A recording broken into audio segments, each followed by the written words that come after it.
ரொம்ப மரியாதை தான். ஆமா விழுங்க. சமைக்கலையா? சமைச்சிட்டேங்க. ரசம் வச்சு வச்சிருக்கேன், வாழைத்தண்டு கூட்டு வச்சு வச்சிருக்கேன். ரசமா? நேத்து ரசம் தான் வச்ச? அதத்தான் இன்னைக்கு வச்சு வச்சிருக்கேன். அதே ரசம் தானா? இன்னைக்கு அதுதே, நாளைக்கு அதே, நாளை கழிச்சு அதே. தீர வேண்டாமா? நாளை கழிச்சு வரைக்கும் ரசம் தானா? இந்த பாருங்க, விக்கிற விலைவாசிக்கு ஃபுட் வேஸ்ட் பண்ண கூடாதுங்க. Oh no.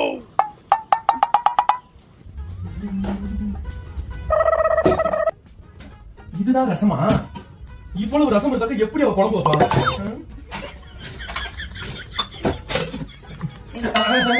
ரசம் நல்லா டேஸ்டா இருந்துச்சா? அதான் குடிச்சு பார்த்தேன். சூப்பரா இருக்கு. இப்படி டேஸ்டா இருக்கு. குடிச்சு குடிச்சு எல்லா ரசத்தையும் தீர்த்துட்டா நான் என்ன பண்றது? இதை வச்சு வேற 4 நாள் ஒப்பேத்தணும்னு நினைச்சிட்டு இருந்தேன்.